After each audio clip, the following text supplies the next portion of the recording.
The Doppler effect is applicable for, Doppler effect जो है वो किस चीज़ के लिए एप्लीकेबल होता है, तो डॉपलर इफेक्ट आपका साउंड में भी होता है, डॉपलर इफेक्ट आपका लाइट वेव्स में भी होता है, ठीक है। तो आपका आंसर बनेगा D part, both A and B. Matter waves का कोई डॉपलर इफेक्ट नहीं होता।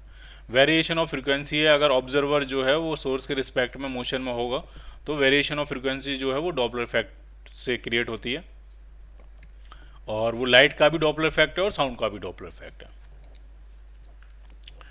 Doppler effect in sound is due to, किसकी वजह से होता है, तो वो relative motion of source and observer की वजह से होता है। ऑब्जर्वर मूव करेगा, सोर्स रेस्ट में होगा, तब भी डॉपलर इफेक्ट होगा। सोर्स मूव करेगा, ऑब्जर्वर रेस्ट में होगा, तब भी डॉपलर इफेक्ट होगा, ठीक है। दोनों ही मूव करेंगे तब भी डॉपलर इफेक्ट होगा। तो it is due to relative motion of source and observer. लेकिन डॉपलर इफेक्ट जो साउंड का है वो सिमेट्रिक नहीं है। सिमेट्रिक नहीं है इसका मतलब आप यहीं पे ढंग से समझ लीजिए। देखिए, जैसे मान लिया सोर्स है, ये साउंड का सोर्स है, ये रेस्ट में है, और एक लिसनर है, ऑब्जर्वर है या लिसनर है, वो उसके पास आ रहा है मान लिया 30 मीटर पर सेकेंड की स्पीड से। एक सिचुएशन ये है। दूसरी सिचुएशन ये है कि एक ऑब्जर्वर या लिसनर है वो रेस्ट में है, और साउंड का जो सोर्स है वो उसकी तरफ जा रहा है 30 मीटर पर सेकेंड से। तो देखने में तो ऐसा लगता है कि रिलेटिव मोशन के हिसाब से अगर आप सोचोगे कि दोनों सिचुएशन सिमिलर हैं एकदम, सोर्स रेस्ट में करके ऑब्जर्वर उसकी तरफ चला जाए या लिसनर उसकी तरफ चला जाए 30 की स्पीड से, या लिसनर रेस्ट में रख के और सोर्स उसकी तरफ आ जाए 30 की स्पीड से, एक ही बात हुई। दोनों के बीच का जो रिलेटिव गैप है, जो उनके बीच का जो गैप है, वो 30 मीटर पर सेकेंड के रेट से कम होता जा रहा है। लेकिन डॉपलर इफेक्ट से जो दोनों में जो अपेरेंट फ्रीक्वेंसी आएंगी वो दोनों में अलग अलग आएंगी। डॉपलर इफेक्ट जो है वो मोशन ऑफ सोर्स और मोशन ऑफ ऑब्जर्वर के रिस्पेक्ट में सिमेट्रिक नहीं होता है। जब आप इस पर डॉपलर इफेक्ट लगा के एपरेंट फ्रीक्वेंसी निकालोगे तो एक अलग बात आएगी, इस पर डॉपलर इफेक्ट लगा के एपरेंट फ्रीक्वेंसी निकालोगे तो एक अलग बात आएगी। एक बात ये आपको एकदम याद रखनी है, समझ में आ जानी चाहिए।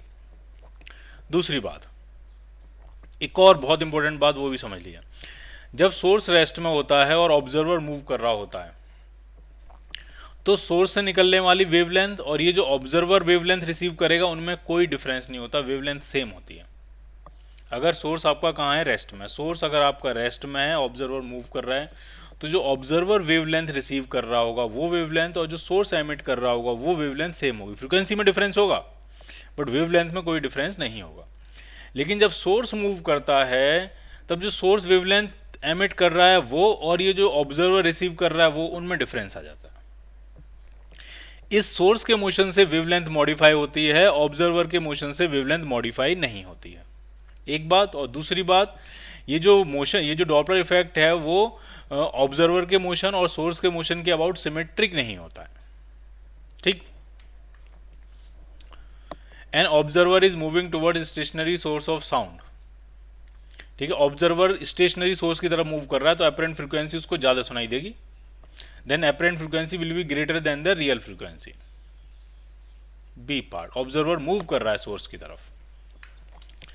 ए siren placed at a railway station is emitting a sound of 5 kilohertz. Passenger जो है वो ट्रेन ए में आ रहा है, उसकी तरफ आ रहा है और 5.5 किलोहर्ट्ज रिकॉर्ड कर रहा है वो, जब वो ट्रेन अप्रोच कर रही है, ठीक। और वो दूसरी ट्रेन में जब वापस जा रहा है, नहीं, ड्यूरिंग हिज रिटर्न जर्नी, जब वो वापस लौट के आया, किसी और ट्रेन में वापस लौट के आया, तो जब वो उसी प्लेटफॉर्म को जब वो अप्रोच कर रहा था तब उसको सेम सायरन की आवाज की जो फ्रीक्वेंसी, सेम सायरन की जो फ्रीक्वेंसी है वो 6 किलोहर्ट्ज सुनाई दे रही थी। तो आपसे रेशियो पूछ रहे हैं, वेलोसिटी ए और वेलोसिटी बी का रेशियो पूछ रहे हैं, तो एक एक करके सेट करते हैं, बहुत ही आसान है, आराम से सेट करेंगे। देखिए, पहला केस ये है आपका सायरन, इसकी एक्चुअल फ्रीक्वेंसी है 5 किलोहर्ट्ज, यानी एफ नॉट जो है वो है 5 किलोहर्ट्ज। और जब वो ट्रेन ए में बैठ के आ रहा था, ट्रेन ए है, ट्रेन ए में जब वो पैसेंजर बैठ के आ रहा था उसकी तरफ, तो उसको जो अपरेंट फ्रीक्वेंसी सुनाई दे रही है F dash, and that is 5.5 kilohertz. मान लिया उसकी स्पीड वी ए थी, ठीक है। सोर्स तो आपका कहाँ है, रेस्ट में। तो जरा लगाते हैं इसमें डॉपलर इफेक्ट, तो एफ डैश जो होगा वो हो जाएगा आपका एफ नॉट, सोर्स तो आपका रेस्ट में, तो यहाँ पे सिर्फ हम वी लिखेंगे, वेलोसिटी ऑफ साउंड है बस ये, और ऑब्जर्वर जब पास आता है तो v प्लस वी ओ लिखते हैं, तो v प्लस वी ओ मतलब वी ए है, ए में बैठ के पास आ रहा है। तो यहाँ से हम VA निकाल सकते हैं। कैसे निकालेंगे देखिए, ये 5.5 किलो हर्ट्ज है और ये 5 किलो हर्ट्ज, दोनों को किलो हर्ट्ज में डालेंगे तो कोई दिक्कत नहीं होगी। इससे कैंसिल करेंगे तो ये 1.1 टाइम्स कैंसिल आउट हो जाएगा। V से इधर मल्टीप्लाई कर लेते हैं तो ये आपका हो जाएगा 1.1 V is equal to V plus VA है ये। तो यहाँ से A की वेलोसिटी आपकी आ गई 0.1 V। ये जो V है वो स्पीड ऑफ साउंड है, ठीक। अब जब वो लौट रिटर्न जर्नी में, मैं अलग से लिख देता हूँ, यहाँ लिख देता हूँ कहीं, ठीक है। VA हमने फाइंड कर ली, VA कितनी आ गई आपकी 0.1 V। अब रिटर्न जर्नी का डायग्राम बनाते हैं। ये प्लेटफॉर्म था, ये सायरन था, 5 किलो हर्ट्ज की फ्रीक्वेंसी एमिट कर रहा था, और जब वो लौट के आया तो किसी और ट्रेन में बैठ के आया, B ट्रेन में, और डेफिनेटली उसकी स्पीड ज़्यादा होगी, तभी उसको अपरेंट फ्रीक्वेंसी भी ज़्यादा सुनाई दे रही है। अब जो F डैश सुनाई दे रही है वो 6 किलो हर्ट्ज है। तो जरा फिर से फॉर्मूला लगा देते हैं, F dash is equal to F nought, नीचे सिर्फ V रहेगा, ऊपर V प्लस V हो जाएगा। अब जो ऑब्जर्वर की स्पीड है वो VV के बराबर है। इधर डालेंगे 6, इधर डालेंगे 5। सॉल्व करना बहुत आसान है, ये कैंसिल करेंगे 1.2 टाइम्स। तो सब कुछ सेटल करके मुझे ऐसा लग रहा है कि जो VV आने वाला है वो 0.2 V के बराबर आने वाला है, और आपको रेशियो पूछा है VV upon VA, and that is equal to 2। So your answer is B part.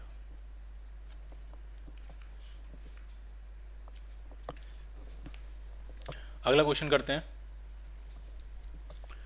An observer moves towards a stationary source of sound with a velocity 1/5 of the velocity of sound। एक observer move कर रहा है, stationery source है, ठीक है। Source जो है वो स्टेशनरी है, और ये कोई लिसनर है, कोई ऑब्जर्वर है। ऑब्जर्वर का मतलब ये नहीं कि सिर्फ उसकी आंखें हैं, कान नहीं है, वो सुन भी रहा होगा। ऑब्जर्वर के पास आंखें भी हैं, देखता भी है, सुनता भी है, और सभी तरह के फिजिकल एक्सपेरिमेंट्स में जितने भी फिजिकल वेरिएबल होते हैं सबको मेजर करने में वो कैपेबल होता है। उसके पास एक मीटर स्टिक भी होगी, एक क्लॉक भी होगी, एक एमीटर भी होगा, सब कुछ मेजर कर सकता है वो, ठीक। उसको हम कहते हैं ऑब्जर्वर। और 1/5 वेलोसिटी ऑफ साउंड से आ रहा है, नहीं, ऑब्जर्वर की वेलोसिटी है V/5। V जो है वो साउंड की वेलोसिटी है, ठीक।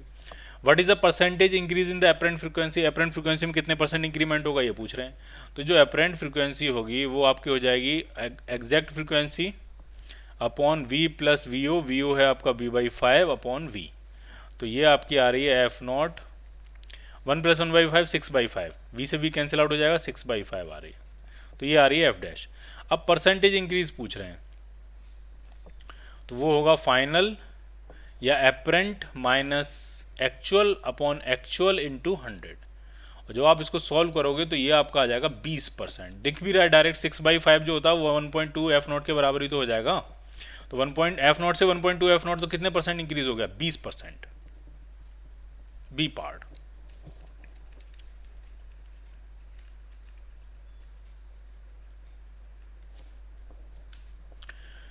A source emits a sound of frequency 400 Hz, but listener heard is to be 390 Hz। Source ने एमिट करी 400, सुनाई दी 390। इसका मतलब लिसनर जो है वो सोर्स से दूर जा रहा होगा, या सोर्स लिसनर से दूर जा रहा होगा, कुछ भी हो सकता है। ए listener is moving toward source, ये तो नहीं होगा। A source is moving towards the listener, ये भी नहीं होगा। ए listener is moving away from the source, ये बिल्कुल सही है, सी पार्ट। अभी कह रहे थे listener has a defective year. अब ये भी हो सकता है, मतलब क्या पता उसका ईयर ही डिफेक्टिव हो।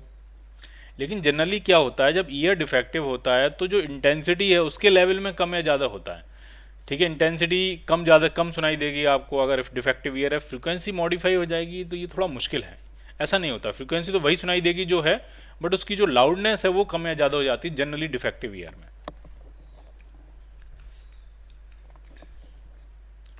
A source of sound emits a frequency of F and has a speed of V meter per second.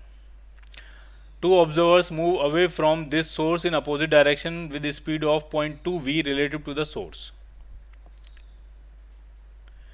The ratio of the frequency heard by two observer will be, ठीक है। समझना जरा, क्या एक source है, ये मान लिया सोर्स है, और ये क्या फ्रीक्वेंसी एमिट कर रहा है, एफ फ्रीक्वेंसी एमिट कर रहा है। आराम से पढ़िए, a source of sound emits waves of frequency F and has a speed of V meter per second, और उसकी अपनी स्पीड भी है, उसकी अपनी स्पीड भी दी हुई है we meter per second.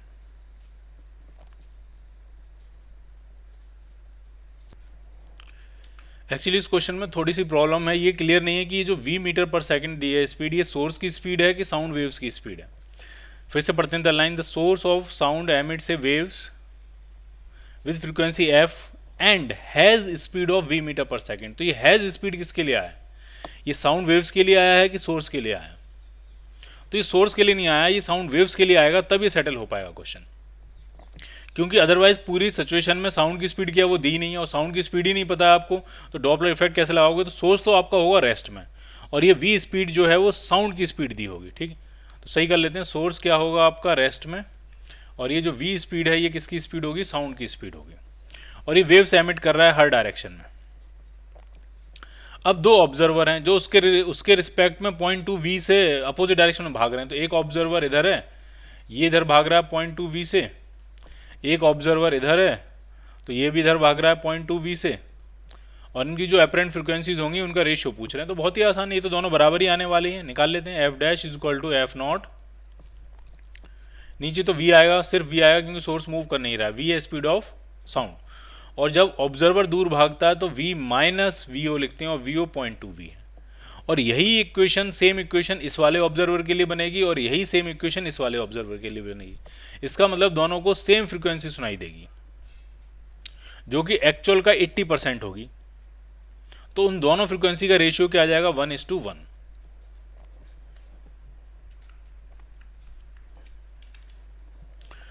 Doppler shift in frequency does not depend upon, किस चीज पे डिपेंड नहीं करती है? तो ऑब्जेक्ट के मोशन पे, सोर्स के मोशन पे डिपेंड करती है, ऑब्जर्वर के मोशन पे डिपेंड करती है, वेलोसिटी ऑफ साउंड पे डिपेंड करती है, एक्चुअल फ्रीक्वेंसी क्या है उस पर डिपेंड करती है, सारी चीज़ों पे डिपेंड करती है, लेकिन डिस्टेंस का कहीं कोई फंक्शन नहीं आता। तो distance between the source and listener उस पर ये डिपेंड नहीं करती है।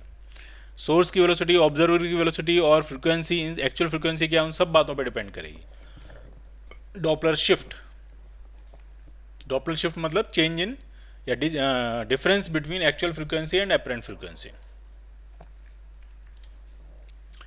ए source of sound of frequency 600 hertz is place inside the water, पानी के अंदर 600 हर्ट्ज की सोर्स हमने रखा है। तो फ्रीक्वेंसी तो मीडियम बदलने पे चेंज नहीं होती है, फ्रीक्वेंसी तो सेम ही रहती है। पानी में स्पीड 1500 है और हवा में स्पीड 300 है। तो हवा में स्पीड जो है वो 1/5 है। तो हवा में फ्रीक्वेंसी में तो कोई चेंज नहीं आएगा, वेवलेंथ में फर्क पड़ेगा। तो फ्रीक्वेंसी पूछ रहे हैं तो फ्रीक्वेंसी तो सेम ही रहेगी, 600 हर्ट्ज ही रहेगी frequency. When an observer moves towards a stationary source with a certain velocity, he observes an apparent frequency f. When it moves away from the source with the same velocity, he observes the apparent frequency 0.8 f. Sound की velocity v दी है, observer की speed पूछिए, तो दोनों setup बनाएंगे और आराम से सेटल करेंगे। मान ले ये है आपका सोर्स, चलो भोंपू बनाते हैं।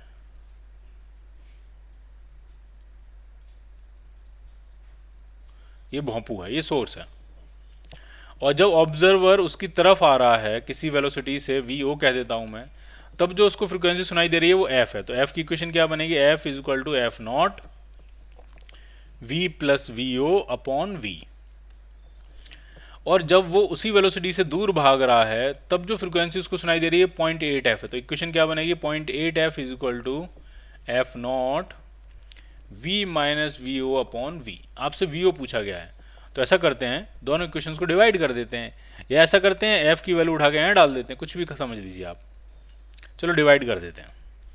तो यहाँ आपका आ जाएगा, फर्स्ट अपॉन सेकंड कर रहे हैं, ये फर्स्ट है और वो सेकंड है, फर्स्ट अपॉन सेकंड कर रहे हैं। तो ये आपका आ जाएगा 1/0.8, और इधर आएगा आपका v plus V O upon V minus V ओ।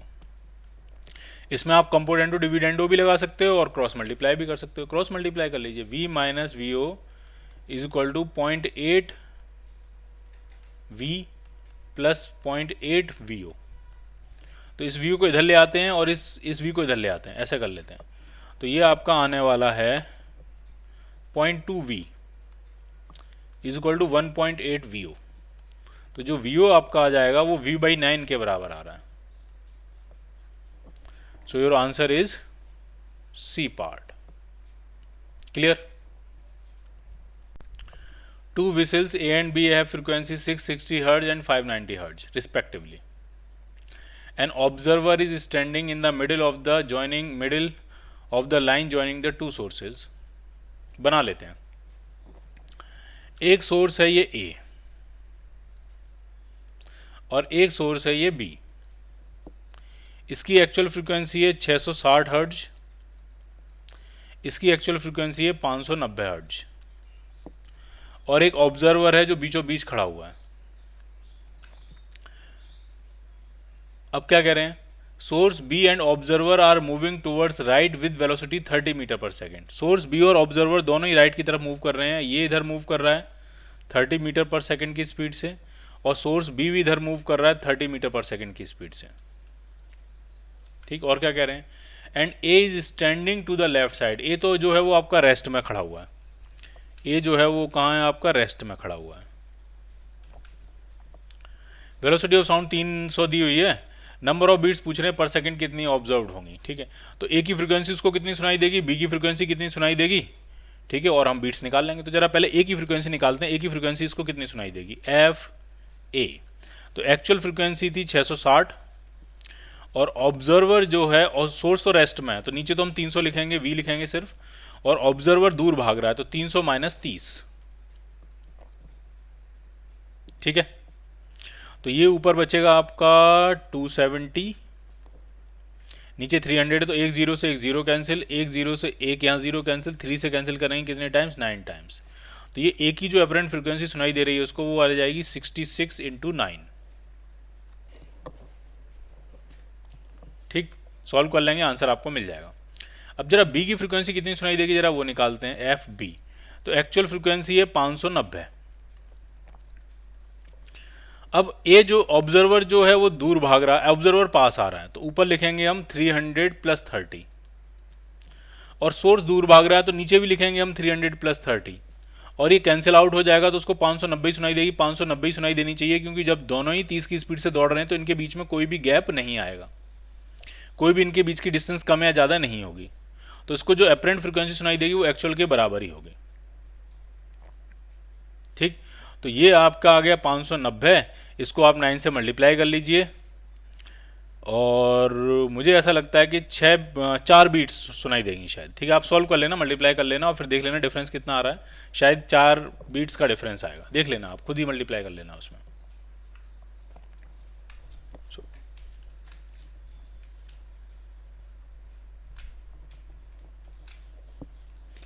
अगला क्वेश्चन करते हैं. If a particle is travelling with a speed of 0.9 of the speed of sound, 0.9 V के बराबर स्पीड से वो चल रहा है, and is emitting radiation of frequency. Radiation नहीं कहना चाहिए यहाँ पे, क्योंकि अगर साउंड है तो रेडिएशन का कोई कनेक्शन नहीं बनेगा. रेडिएशन नहीं होना चाहिए, साउंड होनी चाहिए, एमिटिंग साउंड होनी चाहिए यहाँ पे. ठीक है. रेडिएशन तो मतलब लाइट वेव्स हो गया, और स्पीड आपको दी है साउंड की, तो बहुत अजीब हो जाएगा. और लाइट वेव फिर अलग सेटअप होता है, लाइट वेव के डॉपलर फैक्टर सेटअप ही अलग होता है पूरा. ठीक है. रेडिएशन काट के आप यहाँ पे लिख दिए sound. Sound emitting sound of frequency 1 kilo hertz and moving towards the observer. Observer आपका रेस्ट में होगा. अपरेंट फ्रीक्वेंसी कितनी सुनाई देगी ऑब्जर्वर को, वो पूछी जा रही है. तो यहाँ से जो आएगा अपरेंट वो आपका आ जाएगा एफ नॉट. एक्चुअल यानी 1 किलो हर्ट्ज है, और ऑब्जर्वर रेस्ट में है तो ऊपर तो सिर्फ लिखेंगे वी, और सोर्स उसकी तरफ भाग रहा है. जब उसकी तरफ भागता है तब हम लिखते हैं v माइनस वी एस, और सोर्स की स्पीड है 0.9 वी के बराबर. तो ये 0.1 वी बचेगा, तो v से v कैंसिल आउट हो गया. ये 10 किलो हर्ट्ज आ गया. 10 किलो हर्ट्ज होगी apparent frequency. D part. A train moving toward stationary observer with speed 34 meter per second. Train sounds a whistle and its frequency registered by the observer is f1. If the train's speed is reduced to 17 metre per second, तो जो frequency register हो रही है वो f2 है. f1 f2 का ratio पूछा जा रहा है. तो सेटअप ये है कि जो ऑब्जर्वर है वो रेस्ट में है, और ट्रेन विसल बजा रही है. ट्रेन है सोर्स, और ये मूव कर रही है. तो अपरेंट फ्रीक्वेंसी का फॉर्मूला आएगा f dash f not observer rest में तो सिर्फ v लिखेंगे, और ट्रेन जब पास जा रही है, सोर्स पास जा रहा है, तो v माइनस वी एस लिखेंगे। ये दो सेटअप हैं आपके पास, एक बार 34 की स्पीड से आ रही है ट्रेन पास, एक बार 17 की स्पीड से आ रही है, दोनों को हम यूटिलाइज करेंगे। तो पहले केस में फ्रीक्वेंसी f1 सुनाई दे रही है, वो हो जाएगी f नॉट 340 अपॉन 340 माइनस 34। दूसरे केस में हो जाएगी f2 equal to f nought 340 upon 340 minus 17।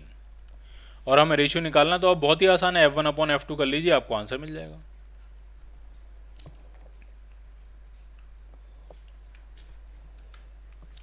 The frequency of a whistle is 300 Hz.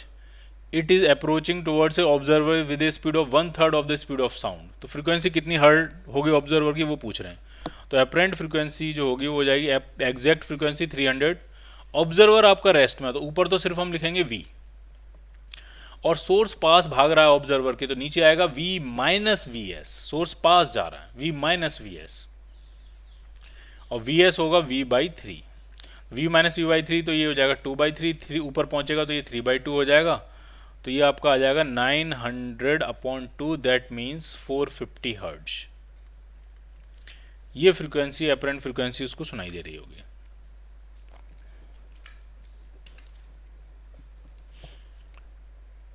The wavelength is 120 centimetre when the source is stationary. जब सोर्स स्टेशनरी है तो वेवलेंथ आपको 120 centimetre दी हुई है। अगर सोर्स मूव करेगा, कितनी वेलोसिटी से मूव कर रहा है ऑब्जर्वर की तरफ, 60 मीटर पर सेकंड से, then the wavelength of the sound wave reaching the observer, तो नई वेवलेंथ कितनी हो जाएगी। तो जब हम सेकंड क्वेश्चन कर रहे थे तो मैंने आपको एक चीज समझाई थी इसमें, कि अगर ऑब्जर्वर का मोशन नहीं है, ऑब्जर्वर रेस्ट में और सोर्स मूव कर रहा है, तो सोर्स जब मूव करता है तो वेवलेंथ मॉडिफाई होती है। जब सोर्स मूव करता है तो वेवलेंथ मॉडिफाई होती है, जब सोर्स मूव नहीं करता है तो वेवलेंथ रिड्यूस, दो वेवलेंथ मॉडिफाई नहीं होती है। एक बात, दूसरी बात और समझिए, जब सोर्स ऑब्जर्वर की तरफ मूव करेगा तो वेवलेंथ कम हो जाती है, और जब सोर्स ऑब्जर्वर से दूर मूव करेगा तो वेवलेंथ बढ़ जाती है। ठीक, ये बात समझ में आ रही है आपको। जब सोर्स ऑब्जर्वर की तरफ मूव करेगा तो वेवलेंथ कम हो जाती है, जब सोर्स ऑब्जर्वर से दूर मूव करेगा तो वेवलेंथ बढ़ जाती है। अब इस क्वेश्चन में कह रहे हैं कि सोर्स जो है वो moving with relative velocity towards the observer, observer की तरफ जा रहा है, तो वेवलेंथ जो है वो कम हो जाएगी। यानी अब जो नई वेवलेंथ होगी, जो अपरेंट वेवलेंथ होगी, वो 120 से कम होगी, और 120 से कम सिर्फ एक ही आंसर है, वो है 98 centimetre. So your answer is 98 centimetre. निकालेंगे कैसे वो समझिए। हम निकालेंगे पहले अपरेंट फ्रीक्वेंसी। तो अपरेंट फ्रीक्वेंसी हो जाएगी एक्चुअल फ्रीक्वेंसी इनटू, ऊपर तो सिर्फ v लिखेंगे हम, और सोर्स पास जा रहा है तो लिखेंगे 330 माइनस 60। 30 से कैंसिल करेंगे तो ये 11 टाइम्स कैंसिल आउट होगा, ये भी 11 टाइम्स कैंसिल आउट होगा, ये 2 टाइम्स कैंसिल आउट होगा, तो ये आ गया 11 f नॉट बाई 9। ठीक, तो नई जो वेवलेंथ होगी वो आपकी हो जाएगी वेव वेलोसिटी अपॉन नई फ्रीक्वेंसी। ठीक, कितनी आ जाएगी, तो वेव वेलोसिटी है 330 अपॉन नई frequency 11 upon 9 times F not, और 330 अपॉन एफ नॉट जो होगी वो पुरानी वेवलेंथ होगी, और पुरानी वेवलेंथ आपको दी थी 120 अपॉन 11 इंटू 9 ऊपर पहुंच जाएगा ये। ठीक, तो आप इसको मल्टीप्लाई कर लो, आपको एग्जैक्ट आंसर मिल जाएगा। A source of sound is moving with a constant velocity of 20 meter per second emitting a node of frequency 1000 hertz. एक साउंड का सोर्स है, वो कितनी स्पीड से मूव कर रहा है, 20 की स्पीड से। कितनी फ्रीक्वेंसी एमिट कर रहा है, 1000 hertz. The ratio of the frequency observed bye a stationary observer while the source is approaching him and after it crosses him will be। ठीक है, रेशियो पूछ रहे हैं जब वो उसके पास आ रहा होगा और फिर जब वो उससे दूर निकल जाएगा, रिसीड करेगा, तब क्या होगी फ्रीक्वेंसी, जब अप्रोच कर रहा होगा तब क्या होगी फ्रीक्वेंसी, उनका रेशियो आपसे पूछ रहे हैं।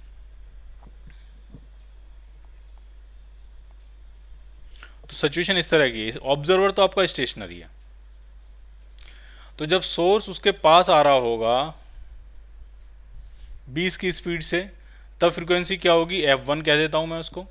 और जब वही सोर्स जब उसके से निकल जाएगा, उसके पास से, जब वो 20 की स्पीड से दूर जा रहा होगा, तब फ्रीक्वेंसी कितनी सुनाई देगी, f2। उनका रेशियो पूछा है, तो निकाल लेते हैं, सिंपल है। F1 जो होगा वो हो जाएगा आपका F0, ऑब्जर्वर तो रेस्ट में, तो ऊपर सिर्फ लिखेंगे V मतलब 340,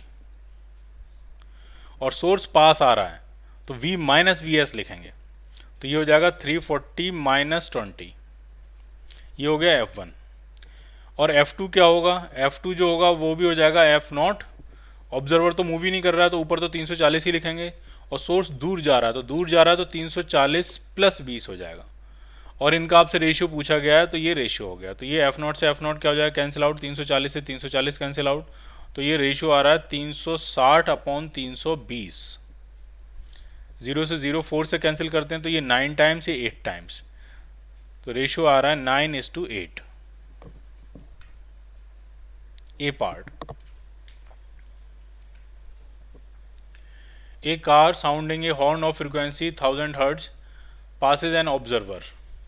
एक कार है वो कितनी फ्रीक्वेंसी, 1000 हर्ट्ज की एक्चुअल फ्रीक्वेंसी है। अब इसमें भी वही कह रहे हैं कि जब वो उसके पास आ रहा है और जब वो उससे निकल के दूर चला जा रहा है तब जो फ्रीक्वेंसी का रेशियो है वो 11:9 है, और साउंड की स्पीड v है, तो कार की स्पीड पूछ रहे हैं। तो जैसे पिछला क्वेश्चन था बिल्कुल वैसा ही क्वेश्चन ही है। F1 वो होगा F0 टाइम्स, जब वो पास आ रही होगी तो ये आज कार जब पास आ रही होगी तो V/V माइनस VS की जगह VC लिख देता हूँ, कार की स्पीड है ये। और जब वो निकल जाएगी, अप्रोच कर रही होगी, तो पहली इक्वेशन है, आप दूसरी इक्वेशन बना रहे हैं, जब वो उसके पास से निकल, जब दूर जा रही होगी उससे, तो नीचे लिखेंगे V प्लस VC, और इनका रेशियो जो है, इनका जो फ्रिक्वेंसीज का जो रेशियो है वो आपको दिया है 11:9, तो F0 की कोई ज़रूरत ही नहीं है, F0 से F0 कैंसिल आउट हो जाएगा, V से V कैंसिल आउट हो जाएगा, तो V plus VC upon V minus VC is equal to 11/9। बस आपको क्रॉस मल्टीप्लाई कर लेना है, सॉल्व कर लेना है, कर लेते हैं। 9V plus 9VC is equal to 11V minus 11VC, तो VC सब कुछ इधर आ जाएगा, तो इधर तो हो जाएगा 20VC, और इधर हुआ 11 माइनस 9, तो ये 2V के बराबर आ जाएगा। So VC is equal to V/10। A part,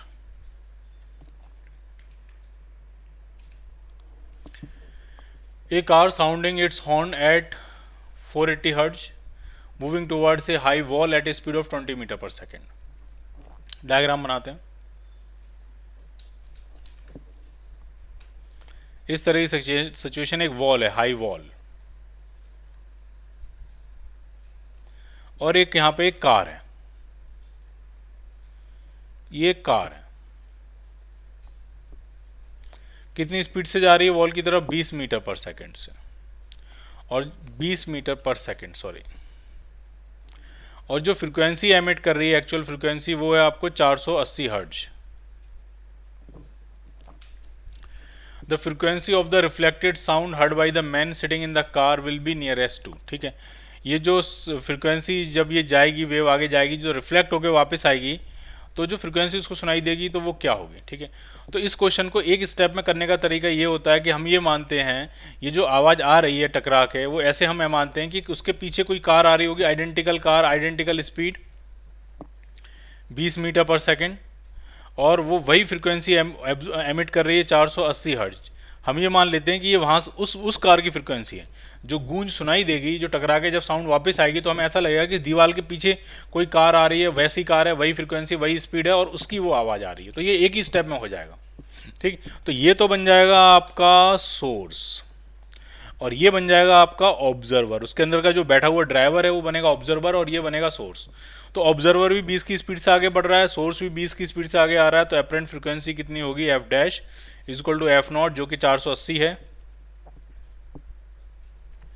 ठीक है, V 330 दी हुई है, सोर्स पास, ऑब्जर्वर पास जा रहा है तो +20, और नीचे 330, सोर्स पास आ रहा है तो -20। सोर्स जब पास होता है तो -20 करते हैं, ऑब्जर्वर पास आता है तो प्लस करते हैं। ठीक है, बस इसको सॉल्व कर लेते हैं।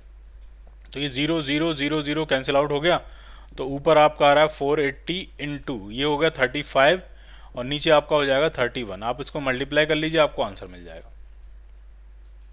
क्लियर, जो भी आंसर आएगा सॉल्व कर लीजिए, आपको ये आंसर मिल जाएगा। ठीक है, तो इंपॉर्टेंट बात ये थी इसमें कि जो कार की आवाज़ कार को ही सुनाई दे रही है, तो हम ऐसा मानेंगे कि उस दीवार के पीछे या उस पहाड़ी के पीछे कोई कार आ रही है और उसकी आवाज़ आप सुन रहे हो। तो ये बन जाएगा ऑब्जर्वर, और ये क्या बन जाएगा आपका, ये वाली कार क्या बन जाएगी, सोर्स, और ये वाली कार क्या बन जाएगी, ऑब्जर्वर। तो ये एक ही स्टेप में हो जाता है, अदरवाइज दो स्टेप में करना होता है। पहले केस में कार बनती है सोर्स और ये दीवाल बनती है ऑब्जर्वर, फिर दूसरे केस में दीवाल बनती है सोर्स और कार बनती है ऑब्जर्वर। दीवाल वही रिफ्लेक्ट करेगी जो वो सुन रही होगी। तो ये दो स्टेप में करना होता है, उससे बचने का आसान तरीका है आप एक स्टेप में करो, लेकिन ये थोड़ा सा इस तरह का सेटअप आपको कंसीडर करना होता है इसमें।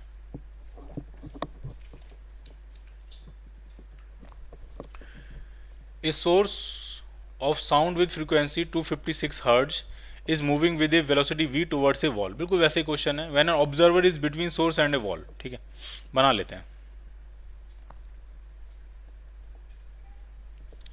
ये एक दीवाल है और एक सोर्स है, ये सोर्स है। कितनी एक्चुअल फ्रीक्वेंसी है, 256 हर्ट्ज। कितनी स्पीड से मूव कर रहा है वॉल की तरफ, तो v वेलोसिटी से मूव कर रहा है। और एक ऑब्जर्वर है जो सोर्स और दीवाल के बीच में खड़ा है, एक ऑब्जर्वर यहां खड़ा हुआ है, ये ऑब्जर्वर खड़ा है यहाँ पे।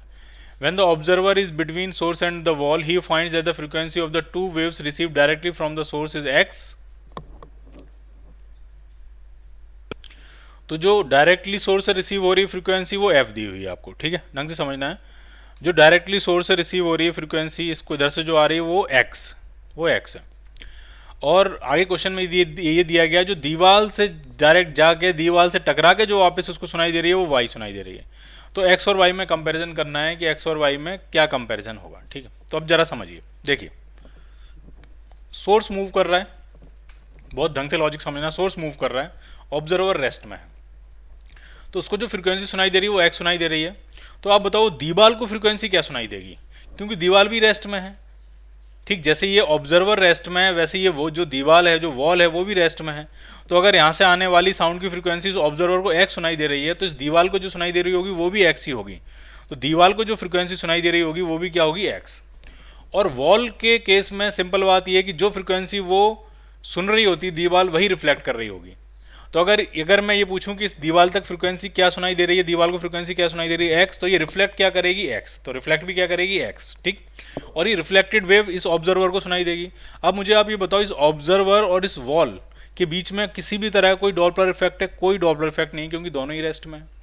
तो ये जो जब ये वेव ऑब्जर्वर तक पहुंचेगी तब जो उसको फ्रीक्वेंसी सुनाई देगी वो भी होगी x, यानी y भी आपका x के बराबर है, x और y दोनों ही बराबर हैं, y is equal to x। So your answer is y is equal to x। तो ये लॉजिक जो मैंने एक्सप्लेन किया उसको बहुत ढंग से समझना है आपको। So your answer is C part.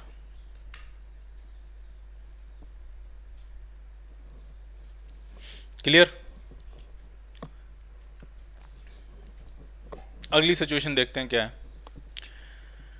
A source of sound S of frequency 500 Hz situated between a stationary observer and a wall। अब सिचुएशन इस तरह की है,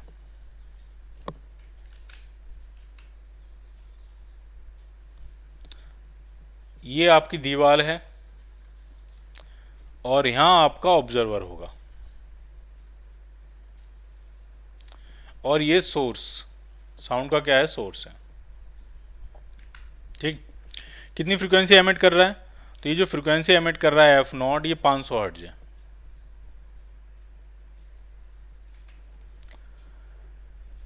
stationary observer and a wall moves towards the wall with a speed of 2 meter per second. और ये रुका हुआ नहीं है, ये कितनी स्पीड से मूव कर रहा है, तो ये दीवार की तरफ मूव कर रहा है, कितनी स्पीड से, 2 मीटर पर सेकंड की स्पीड से।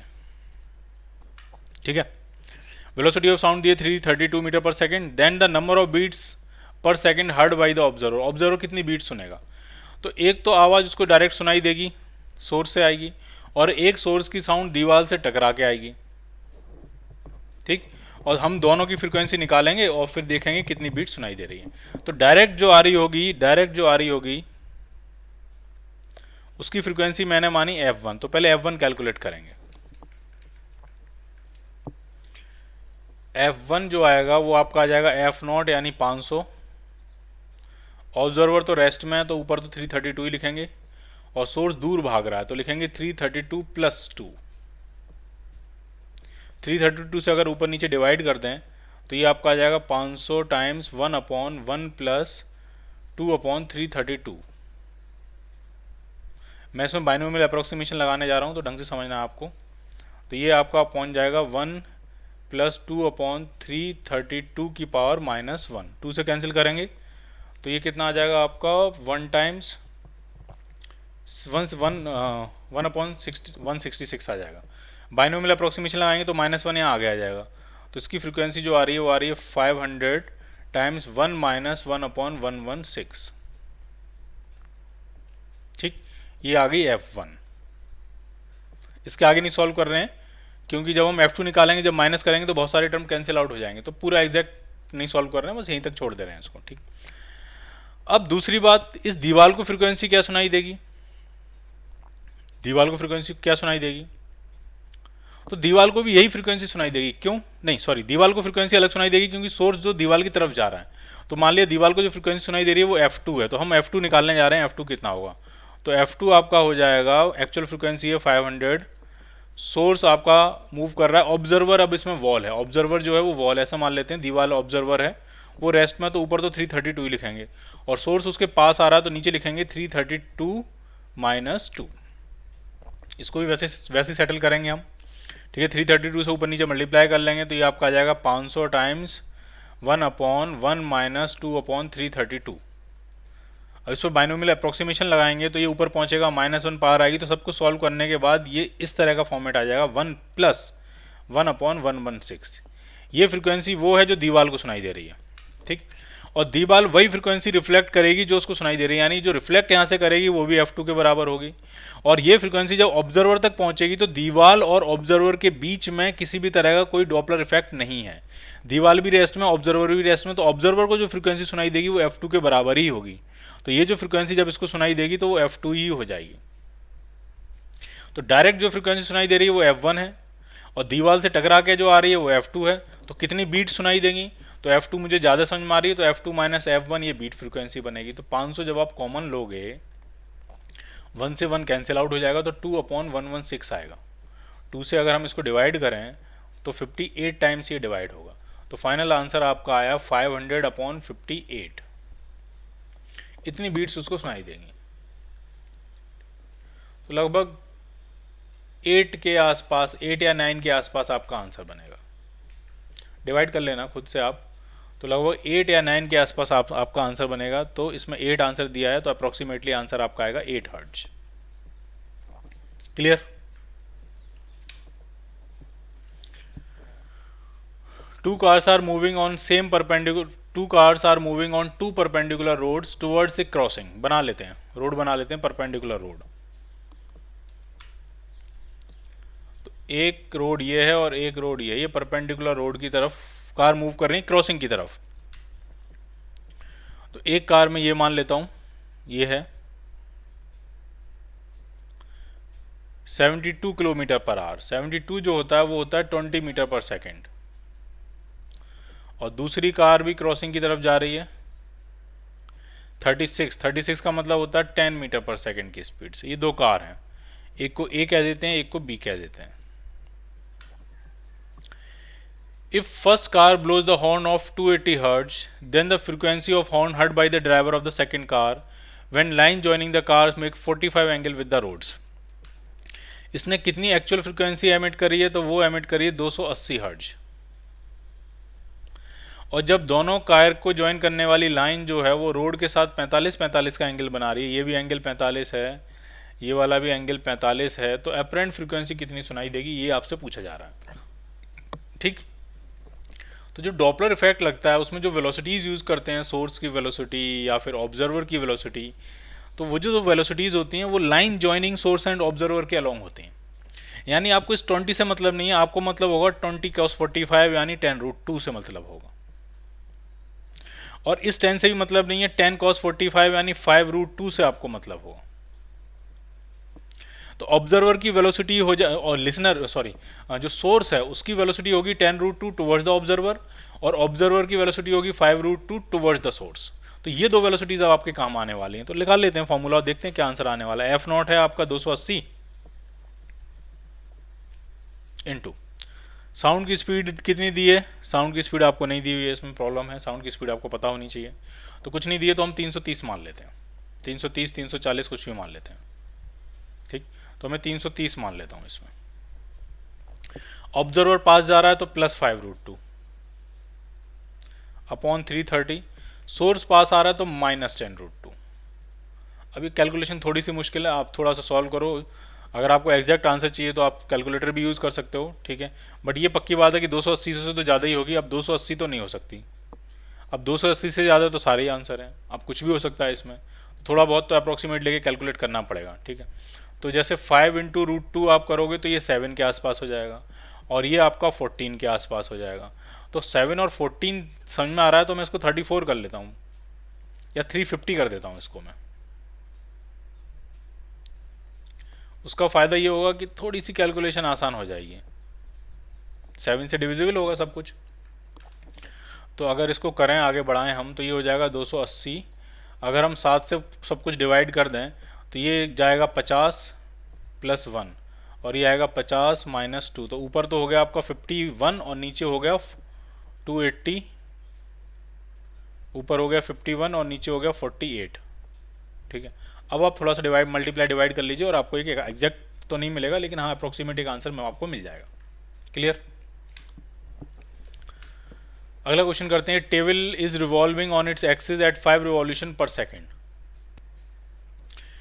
तो टेबल जो रिवॉल्व कर रही है वो 5 रिवॉल्यूशन पर सेकेंड से अपनी एक्सिस का ओर रिवॉल्व कर रही है, और सोर्स जो है वो 1000 हर्ट्ज की फ्रीक्वेंसी एमिट कर रहा है, और 70 सेंटीमीटर दूर जो है वो एक्सिस से हमने उसको फिक्स किया है। और minimum frequency heard by an listener standing at a distance very far away from the table. तो ये इस तरह की सिचुएशन है। इसमें एक टेबल है, ये घूम रही है अपनी एक्सिस के आउट ओमेगा से। यहाँ से r डिस्टेंस पे हमने एक सोर्स लगाया हुआ है, r डिस्टेंस पे एक सोर्स है। तो सोर्स की वेलोसिटी, जब सोर्स उसकी तरफ जा रहा होगा तो सोर्स की वेलोसिटी ओमेगा × r होगी, और जब यहाँ होगा सोर्स उससे दूर जा रहा होगा तब भी सोर्स की वेलोसिटी ओमेगा × r होगी। आपसे पूछ रहे हैं मिनिमम फ्रीक्वेंसी। तो मिनिमम फ्रीक्वेंसी वो इस स्टेट में होगी जब सोर्स जो है वो ओमेगा r से दूर जा रहा होगा, तब जो मिनिमम फ्रीक्वेंसी आएगी वही होगी मिनिमम फ्रीक्वेंसी। कितनी हो जाएगी? f0 है 1000, इंटू साउंड की वेलोसिटी आपको लेनी है 352। ऑब्जर्वर मूव नहीं कर रहा है, और नीचे आ जाएगा 352 प्लस ओमेगा आर। तो पहले ओमेगा आर निकालते हैं, सोर्स की वेलोसिटी क्या होगी।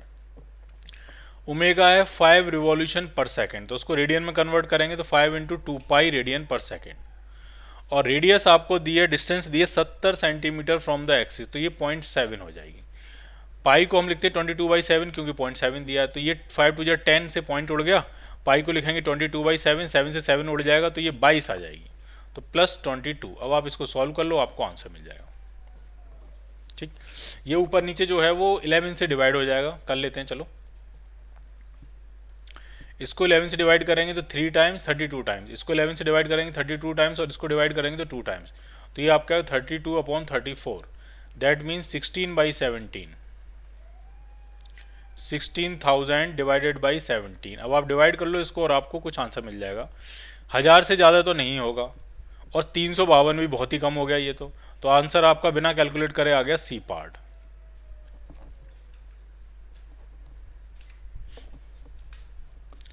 A small source of sound moves on a circle as shown in a figure and observer is standing at O. Let N1, N2 and N3 be the frequencies heard when the source is at A, B and C. A पे जब होगा, और ये arrow जो है आपको दिख नहीं रहे होंगे, एरो इस तरह से बनाए हुए हैं। तो जब A पे होगा तो सोर्स दूर भाग रहा है, तो फ्रीक्वेंसी सबसे कम सुनाई देगी, यानी N1 जो है वो सबसे कम होगा। जब वो C पे होगा तो सोर्स की वेलोसिटी का कोई भी कंपोनेंट डॉपलर इफेक्ट में पार्टिसिपेट नहीं करेगा, तो उसको एक्चुअल फ्रीक्वेंसी सुनाई देगी, तो ये एक्चुअल फ्रीक्वेंसी होगी। ठीक, और जब बी पे होगा तो सोर्स ऑब्जर्वर की तरफ भाग रहा है तो उसको मैक्सिमम फ्रीक्वेंसी सुनाई देगी।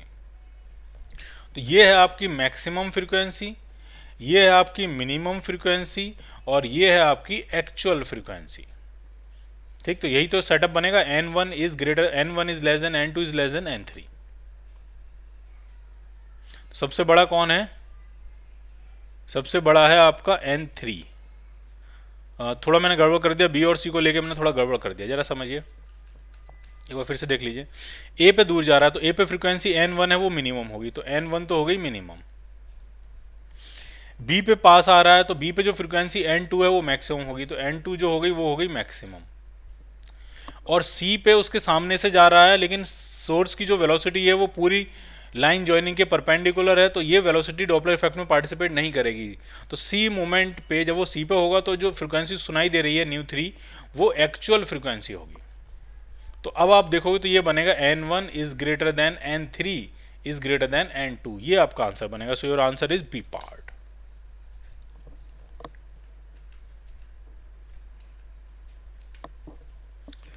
A whistle emitting a sound of frequency 440 Hz is tied to a string of length 1.5 meter and rotated with an angular velocity of 20 radian per second in the horizontal plane. Frequency पता है, length पता है, angular velocity पता है। Range of frequency पूछ रहे हैं, बहुत दूर डिस्टेंस पे रेंज ऑफ फ्रीक्वेंसीज। तो मैक्सिमम फ्रीक्वेंसी कितनी सुनाई दे रही होगी, पहले वो निकालते हैं। तो एक्चुअल है 440। ऑब्जर्वर आपका मूव करेगा नहीं, तो ऊपर के ऊपर तो हम 330 लिखेंगे और नीचे लिखेंगे 330 माइनस ओमेगा आर। ये ओमेगा आर हम अलग से निकाल लेते हैं।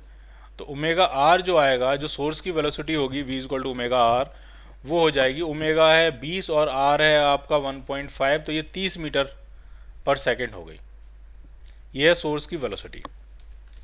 तो डाल देते हैं वैल्यू, ओमेगा आर की जगह डाल देते हैं 30। तो ये आ गई आपकी मैक्सिमम फ्रीक्वेंसी। कितनी आने वाली, सॉल्व कर लेते हैं। तो ऊपर आएगा 330, नीचे आ जाएगा 300, तो ये 11/10 हो गया। 0 से 0 कैंसिल करेंगे, 484, ये होगी मैक्सिमम फ्रीक्वेंसी। इसी तरह से जब मिनिमम निकालेंगे तो सिर्फ फर्क इतना पड़ेगा, यहाँ माइनस की जगह यहाँ क्या हो जाएगा, प्लस। और जब प्लस हो जाएगा तो नीचे आपका आ जाएगा, जब हम 30 से डिवाइड करेंगे तो नीचे आ जाएगा आपका 12। तो ये आपका आएगा 440 इंटू 11/12। तो 440 से आंसर ये कम आएगा, तो एक ही दिख रहा है, नहीं दो आंसर हैं, एक तो 400 है और एक है 403। तो 400 तो नहीं होगा, क्या ये एग्जैक्टली डिवाइड हो पाएगा, नहीं हो पाएगा डिवाइड, एग्जैक्टली डिवाइड नहीं हो पाएगा ये। ठीक है, तो आंसर 403 ज़्यादा है, ठीक लग रहा है मुझे। तो आंसर आपका बनेगा B part, sorry D part. दूसरी वाली तो 484 आई थी ना मैक्सिमम वाली, तो मिनिमम वाली आएगी 403.3, क्योंकि ये पूरा डिवाइड हो नहीं रहा तो 400 आएगा नहीं।